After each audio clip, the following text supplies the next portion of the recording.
ఆంధ్రప్రదేశ్లో ఎన్నికల పోలింగ్ రోజున పల్నాడు జిల్లా మాచర్ల నియోజకవర్గం వైసీపీ అభ్యర్థి ఎమ్మెల్యే పిన్నెల్లి రామకృష్ణారెడ్డి చేసిన అరాచకాలు ఒక్కొక్కటి ఆలస్యంగా వెలుగు చూస్తున్నాయి. టీడీపీ శ్రేణుల మీద దాడులతో పాటు ఓటమి భయంతో పిన్నెల్లి సోదరులు బూత్లోకి స్వయంగా జొరబడి ఈవీఎంలు ధ్వంసం చేసి కలకలం రేకెత్తించారు. పిన్నెల్లి దాష్టికాలకు సంబంధించి సీసీటీవీ ఫుటేజ్ ప్రస్తుతం సోషల్ మీడియాలో వైరల్గా మారింది. దీన్ని ఎన్నికల కమిషన్ తీవ్రంగా పరిగణించి కఠిన చర్యలకు ఆదేశించింది. ఈవీఎంను ధ్వంసం చేయడాన్ని ఈసీ తీవ్రంగా పరిగణించింది. ఇందుకు బాధ్యులైన వారి మీద కఠిన చర్యలు తీసుకోవాలని అధికారులకు ఈసీ కీలక ఆదేశాలు జారీ చేయడం జరిగింది. పిన్నెల్లి మీద క్రిమినల్ కేసు నమోదు చేయాలని కేంద్ర ఎన్నికల సంఘం ఆదేశించింది.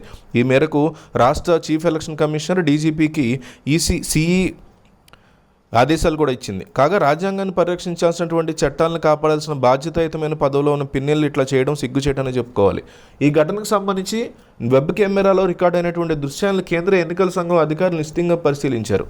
ఈవీఎం ధ్వంసాలకు సంబంధించి ఘటనకు సంబంధించిన దర్యాప్తులు సహకరించేందుకు పల్నాడు జిల్లా ఎన్నికల అధికారులు అటువంటి ఎన్నిక పోలింగ్ స్టేషన్ వీడియోలకు సంబంధించి పోలీసులకు అందజేశారు.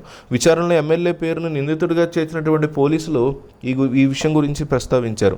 ఈ విషయాన్ని ఈసీ చాలా తీవ్రంగా పరిగణించింది. ఈ ఘటనలో ప్రమేయం ఉన్న వ్యక్తులందరి మీద కఠిన చర్యలు తీసుకోవాలని డీజీపీకి ఆదేశాలు జారీ చేసింది ఈసీ.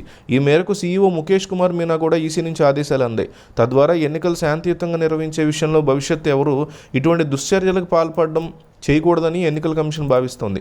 ఇదిలా ఉంటే సిట్ రంగంలో దిగాక పోలీసులు పిన్నెల మీద కేసు పెట్టారా, అంతకు ముందే నమోదు చేశారన్న విషయంలో స్పష్టత లేదు. ఈ వీడియో బయటికి రాకముందు మాచర్ల నియోజకవర్గంలో ఎక్కడో గొడవలు చేయలేదని ఎమ్మెల్యే పిన్ని కబుర్లు చెప్తూనే ఉన్నారు. రెంటిచింతల మండలంలో పాల్వాయి గేట్లో ప్రశాంతంగా పోలింగ్ జరుగుతూ ఉండగా అక్కడ టీడీపీ ఓట్లు ఎక్కువగా పోలవుతున్నాయని, తనకు ఓట్లు వేయట్లేదనేటువంటి కోపంతో పిన్నెలు బరితెగించారు. గ్రామంలో 202వ నంబర్ పోలింగ్ బూత్లోకి ప్రవేశించి ఈవీఎంను ఎత్తి నేలకేసి కొట్టారు. అడ్డుకోబోయిన టీడీపీ ఏజెంట్లే ఆయన మీద అనుచరులు దాడి చేశారు. అలాగే మరో 7 పోలింగ్ కేంద్రాల్లో పిన్నెలు ఈవీఎంలు ధ్వంసం చేశారు. ఇందుకు సంబంధించిన దృశ్యాలు సీసీటీవీలో రికార్డ్ అయ్యాయి. ఆ ఏజెంట్ మీద అదే బూత్లో బయట గొడ్డలతో దాడి చేశారు. మరోవైపు మాచర్ల నియోజకవర్గంలో పోలింగ్ రోజు ఆ మర్నాడు జరిగిన హింసాత్మక ఘటనల నేపథ్యంలో పిన్నెల్లి ఆయన సోదరుడు వెంకటరామిరెడ్డి 14ను గృహ నిర్బంధం చేశారు. కానీ అర్ధరాత్రి వరకు ఇంటి నుంచి వారు పరారయ్యారు.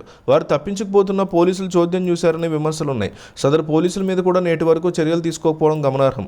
సిట్ రంగంలో దిగిన తర్వాత ఈ వ్యవహారంలో ఇంతవరకు ఎలాంటి పురోగతి లేదని సర్వత్రా విమర్శలు వస్తున్నాయి. అయితే పాల్వాయి గేటు పోలింగ్ కేంద్రం అంత సమస్యాత్మకం అయినప్పటికీ ఇద్దరే పోలీసులు ఉండడంతో పలు అనుమానాలు తావిస్తోంది.